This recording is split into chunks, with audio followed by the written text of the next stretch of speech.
All right, let's begin. Good evening, everyone. I'm Gary Witherspoon, Deputy Project Director for Public Outreach for the Purple Line. On behalf of Governor Westmore, Acting Transportation Secretary Paul Wiedefeld, and Maryland Transit Administration Administrator Holly Arnold, welcome to the 10th Community Advisory Committee meeting for the College Park area. Out of convenience to CAT members, we are continuing to host these meetings online for the time being. Please bear with us. As with any virtual presentation, we cannot guarantee there will be no technical glitches. However, we will do our best to make the presentation run smoothly. And not to worry, this evening's presentation is being recorded. So in a few days, you will be able to find this presentation posted on our website, purplelinemd.com. Please keep your microphones muted until after the presentation. For those who would like a live translation, the Teams format can translate this evening's comments into a number of languages, including Spanish, Arabic, Chinese, French, and Portuguese, and many more. Instructions for seeing live translations are being placed in the chat area of this meeting. Our Prince George's County liaison, Genesis Baez, will now relay that information in Spanish. Genesis? Buenas noches, yo me llamo Genesis Baez, el enlace comunitario de Prince George's. Para aquellos que desean una traducción en vivo, el formato de Teams puede traducir los comentarios de esta noche a varios idiomas, incluyendo español, árabe, chino, francés, portugués y mucho más. Las instrucciones para ver las traducciones en vivo se están colocando en el área del chat de esta reunión. Gracias, Gary. Back to you. Gracias, Genesis. Now here's our meeting overview. Tonight, we'll introduce team leaders and we'll give you a project update with the construction overview. We'll show you some progress photos and we'll answer your questions. Next slide, please. Tonight, you'll receive a project update from Matt Pollock and Ray Biggs II, the Executive Director and Project Director in the Office of Transit Development and Delivery, which oversees the project for the MDOT-MTA. Also at tonight's meeting are PLTP CEO Doran Basso and representatives of the builder, Maryland Transit Solutions, including construction manager Javier Devesa and our old friend Carla Julia, the MTS stakeholder manager. Matt and Ray will fill you in on what's happening on the state side of the project. They will then turn the presentation over to MTS, which will provide a construction update and plan forward. Finally, we'll give you reminders about things to look out for during construction. And we'll tell you where to submit questions beyond those that will be addressed tonight. Again, you'll be able to find the presentation later on our website, purplelinemd.com, along with responses to questions we could either not answer or could not get to tonight. We ask that you stay muted and hold your questions until after the presentation. Then we will open the meeting to questions, first from CAT members and elected officials. Respectfully, we ask that you limit your remarks to less than 2 minutes. We'll invite you to raise your hand by clicking on the hand image atop your screen when it's time to ask questions. You'll be acknowledged. You can also submit questions via the chat option atop the page. Non-CAT members who are viewing or listening and have questions can ask them using the chat or by raising their hand. Just tap on the icon, type in your question, and we will address your question if we have time.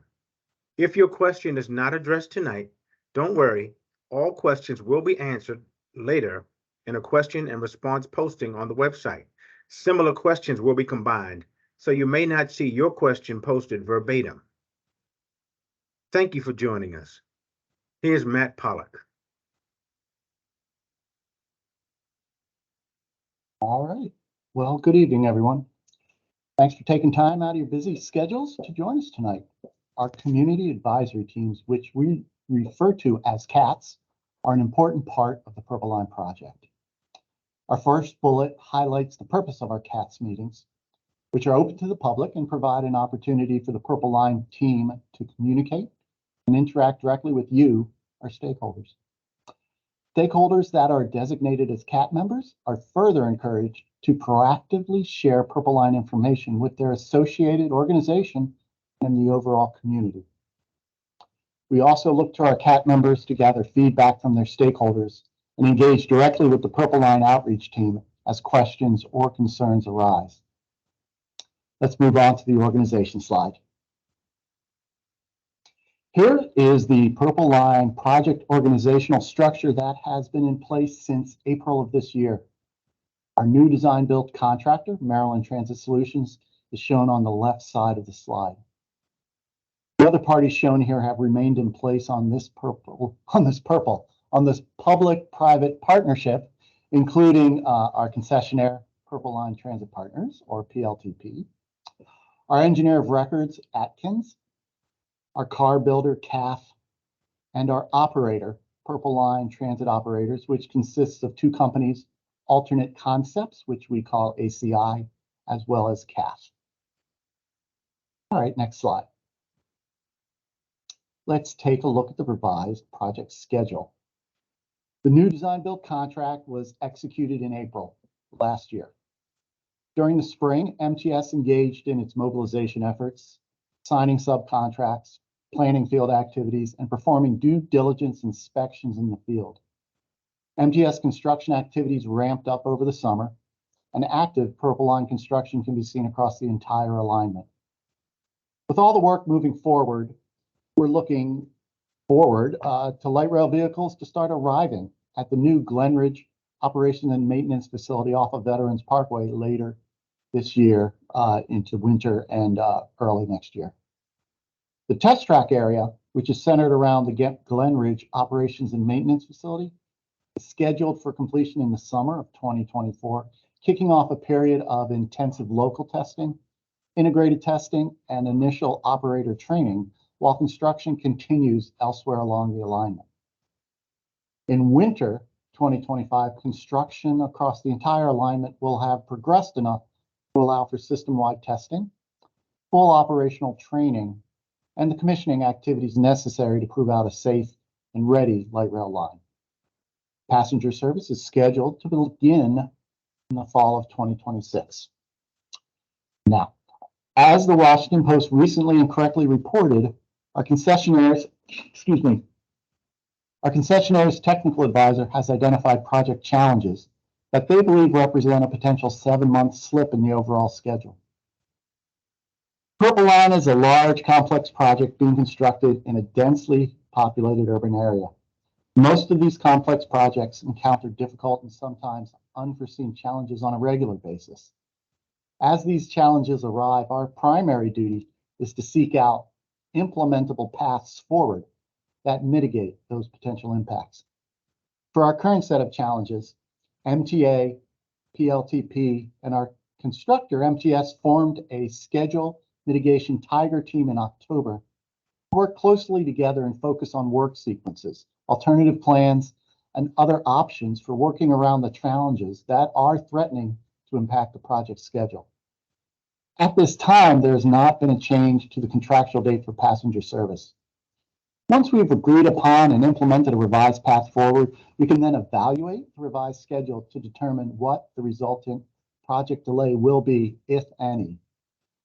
With that, I'd like to turn the microphone over to Purple Line Project Director, Ray Biggs. Some of you may not have met Ray yet, and I'm pleased to have Ray on the team. As Project Director, Ray is the state's representative responsible for the day-to-day design and construction activities on the Purple Line. Take it away, Ray. Appreciate that, Matt. As Gary and Matt mentioned, for this evening, we will focus on construction occurring between Campus Drive and Kenilworth Avenue. This area includes Adelphi Road, UMGC, UMD, Campus Drive, UMD, Baltimore Avenue, UMD, College Park-UMD, and Riverdale Park North-UMD.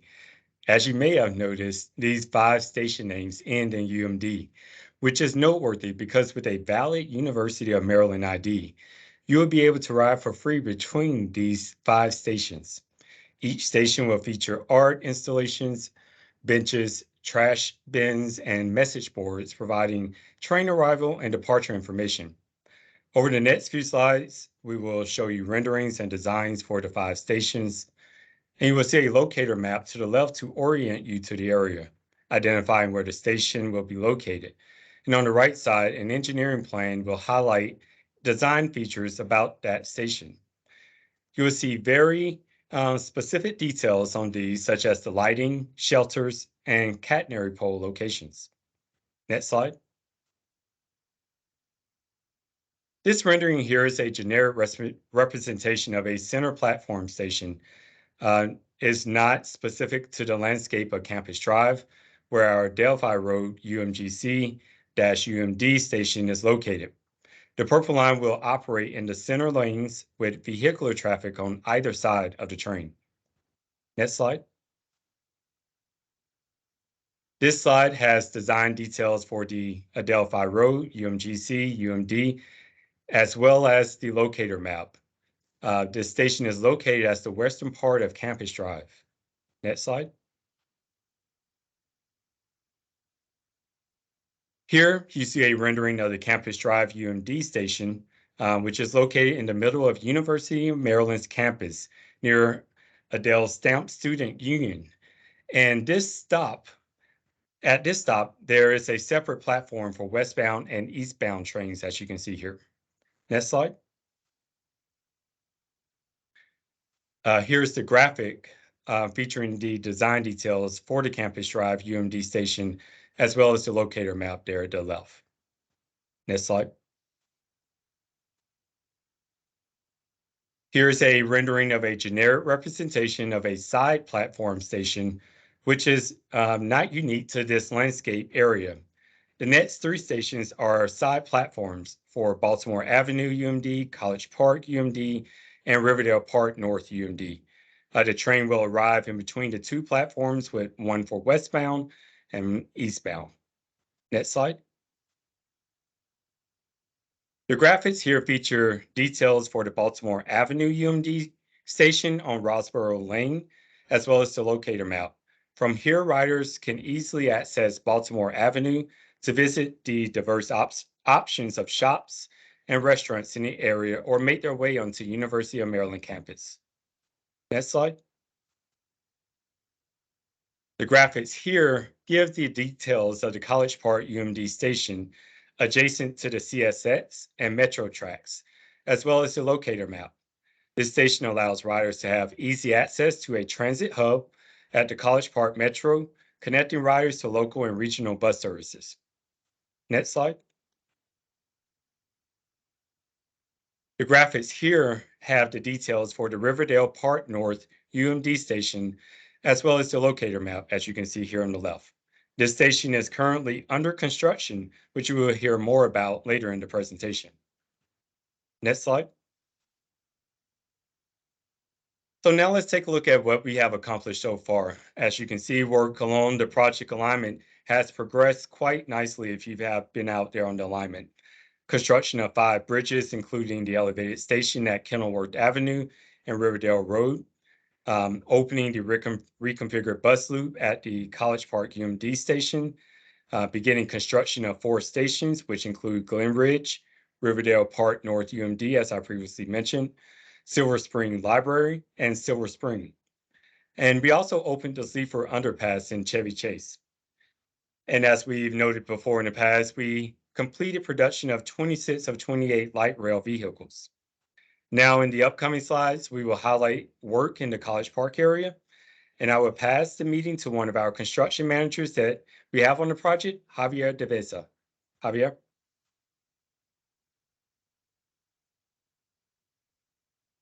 Thank you, Ray. Good evening, everyone. Let me just explain a little bit what's been our recent works and the upcoming works in the College Park area, the UMD area. Recent work has been consisting on the relocation of utilities such as steam, water, and different electric ones. We've implemented the traffic shift for phase 1 on Campus Drive for all the university area to expand the working area. This phase 1 traffic shift consisted on giving the south side of Campus Drive open to traffic so vehicles can travel through the westbound, and we're being focused on the north side for construction of this phase 1. The incoming work that is gonna occur within this phase 1 is gonna consist, first of all, on the demolition of the existing asphalt and concrete sidewalk and rest of the flat works. We're gonna focus on installing the drainage, the storm drain system, the OCS, which is the different holes for the overhead catenary system, and later on, we're going to focus on the rest of the dial bank installation and finally the truck works. Next slide, please. In Roseboro Lane, we are pretty much doing the same sequence as inside UMD. Recent work consisted on different relocations for water and sewer utilities, and we closed Roseboro, fully closed between Diamondback and Rhode Island Avenue. The ongoing works are going to consist on same demolition of the asphalt and concrete, different sidewalks and flat works. We're going to be focused on the drainage installation, OCS, which is the overhead catenary system, and working on the different pre-works up to the truck works.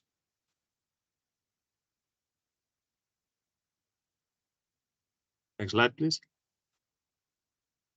In Campus Drive, the area between Route 1 and River Road has first of all completed some sewer relocation, and later on there was some removal for the sidewalk and the curbs beneath these areas. The upcoming work are going to be same sequence, storm drain, all the demolitions prior to that, reconfiguration of the roadway, and preparing for the future track installation.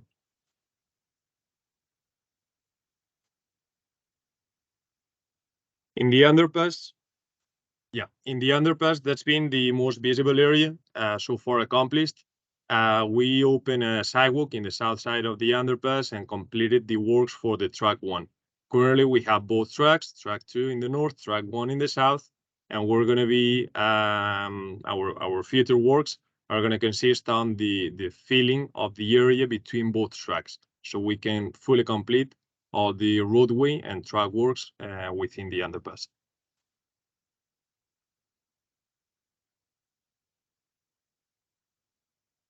In the area for Riverdale Park and Northern UMD, there's been works more related to excavation and earthworks, and the work consists in different excavation section and embankment. And the upcoming work are going to be more focused into the station. First of all, the station utilities, and later on the different phasings regarding to the station in this area.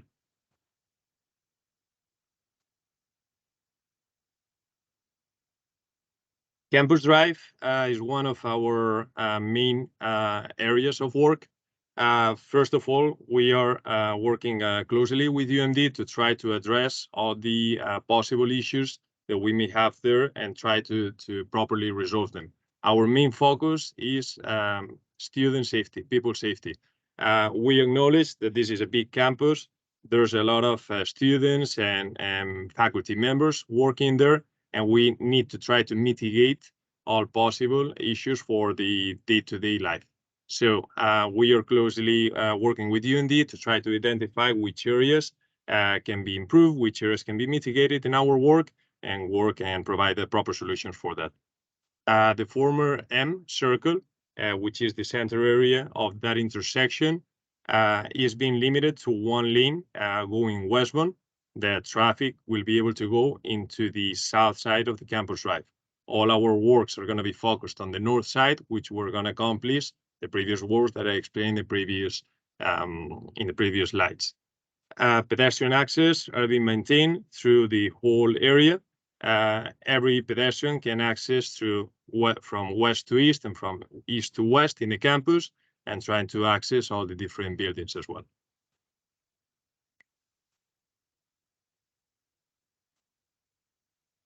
We have divided all the campus drive areas in 17 ones. Each one is and it's being properly fenced out. We are actually providing a more secure fence, which consists on in-ground post fence, which is going to try to mitigate the effects of the wind, of high winds, and trying to provide a more stable structure and not to accomplish possible future maintenance issues that we may have in the fence. So there's going to be, let's say, the phase of our construction, which needs to be, it needs to look like really good. So we are focused on this mainly on. All these working areas are going to be properly designed with proper detour signs, which all the pedestrians, they're going to be able to know where to go, how to access different areas and different sides of the campus. All the buildings, they have proper access as well, and we are also acknowledge proper access for ADA. So it means that all the buildings are going to have ADA access and pedestrian access as well for different areas of the building. In some spots where we may have some works for connection on these construction areas, we're going to be providing flaggers and spotters. They're going to be paying attention to all the pedestrians and possible vehicles crossing at the time of this work, and we're going to stop there and make sure that the work can fully be completed without impacting the pedestrians, and always providing enough safety to everyone.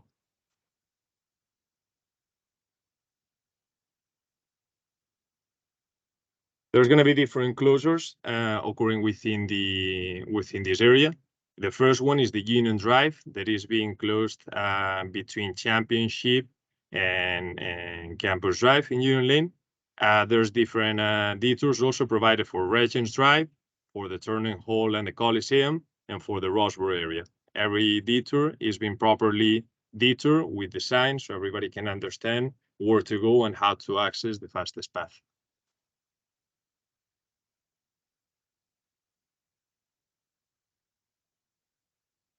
Then on the Campus Drive area that occurs between Roseboro and the underpass, we're working on this phase occurring in the south side of Campus Drive with all the activities that I explained previously.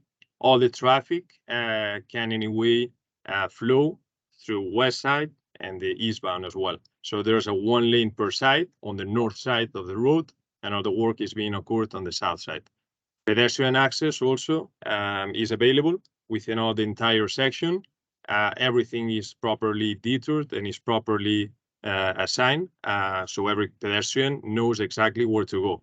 In the area for Campus Drive, there's some sections the pedestrian can travel between concrete barrier and water field barrier. So we are providing a smooth path for all of them so they can understand perfectly where to go and how to arrive to both directions.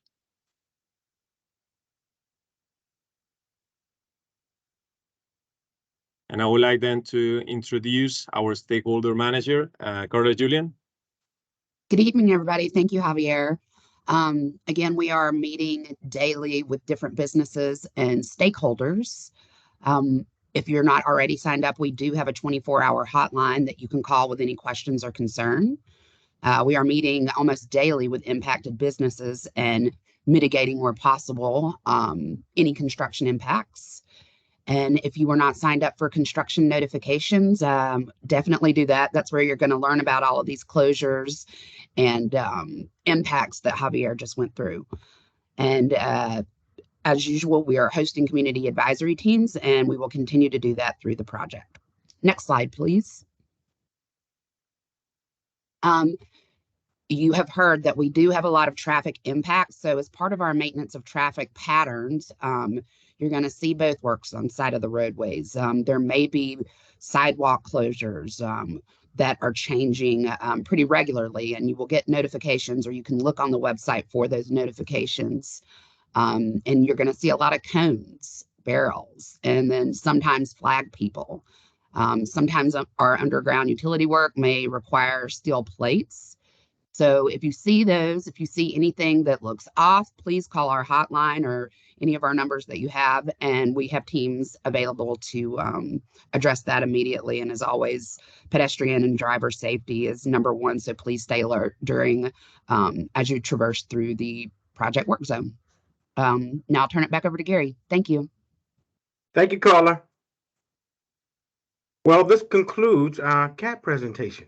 Since we did not receive any questions before the meeting, we will now open the meeting to live questions, first from local CAT members and elected officials.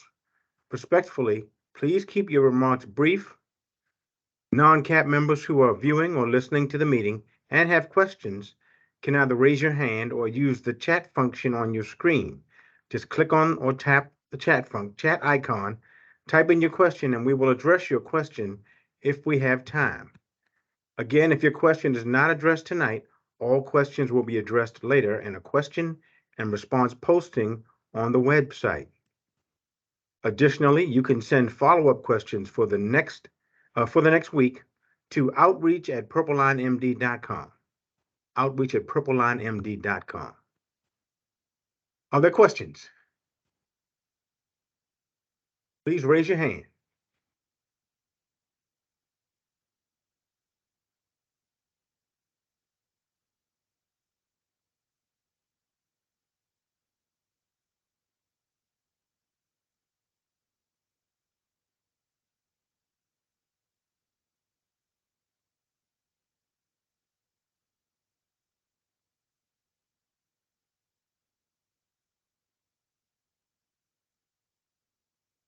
Gary, we do have one question that's put in the chat.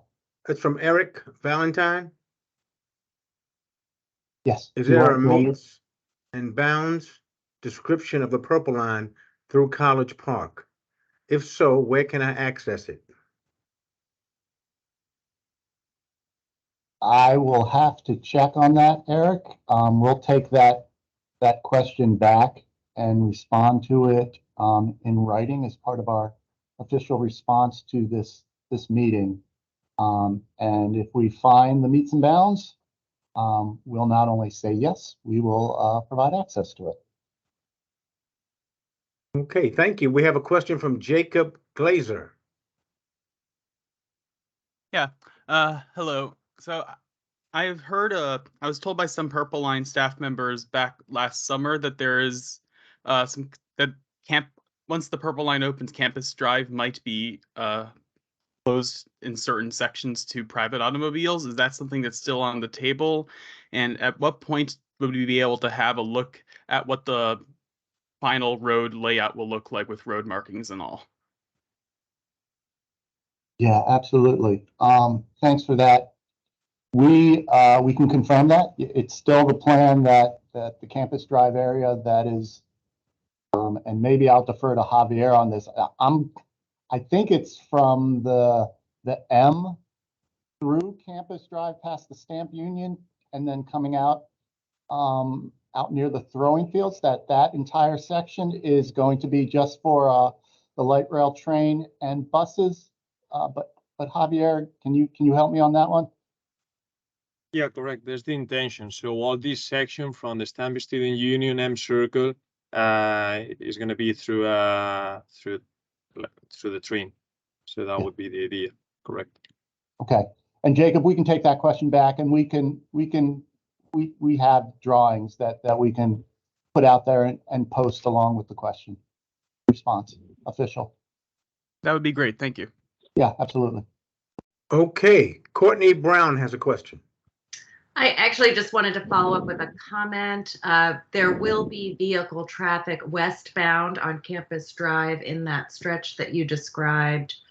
It will not. There's going to be continued regular vehicle access to that. I just wanted to clarify that so as to not create any issue.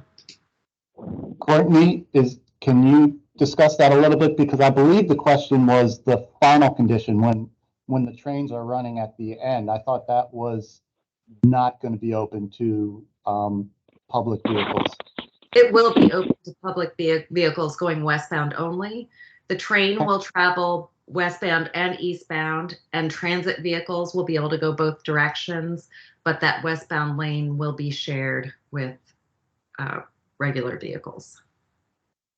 All right. Well, thank you, Courtney. We appreciate the clarification. All right, next question from Bridget. Hi. The university has sort of promised bike lanes would be featured in the on-campus construction of the Purple Line, and I just wanted to know if you guys knew anything about the timetable for that, or if you could confirm that they're coming. You might have mentioned them, and I just missed it earlier in the presentation. Bridget, are you asking about bike lanes in the final configuration or bike lanes during construction? In the final configuration, like there would Okay. be bike lanes along all of Campus Drive up to Union Lane, is what I was told. Does that not sound familiar? It was Carla Colella. I know that there has been some discussions about bike lanes. I am not exactly sure. I think we have to research that whether that is actually part of our construction or if that's a follow-on construction project. Okay. Yeah, that's a good question. Give us a little time to research that. Okay, we have a call from Joel Ryerson. Yes, can you hear me? Yes. Okay. I have on this. I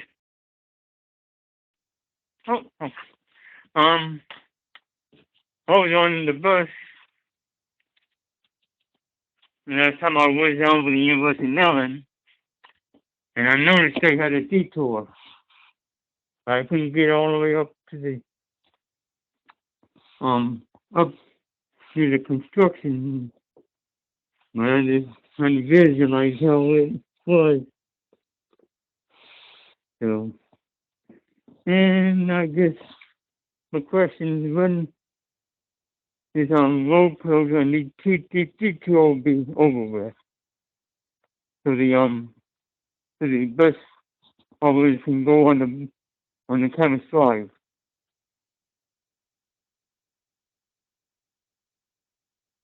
That's my question. I'm sorry, I didn't catch the question. Gary, did you catch it? I said the bus operators had a detour on Stadium Drive. They couldn't go up Campus Drive because they detour for the Purple Line. Mhm. I wonder how long it's going to last and when they're going to open now back Campus Drive so the bus operators can use the Campus Drive. Yeah, okay. So basically the question is when are the full-size buses going to be able to travel up through Campus Drive again, that they're being detoured currently due to the construction impacts. I believe that is going to depend upon our complete schedule for getting the Campus Drive widened out again. I don't think we have that information right in front of us, so we'll have to respond to that afterwards, Joel. By the way, everyone, Courtney is a senior director in the Office of Administrative Services at the University of Maryland in the Division of Administration. In case you didn't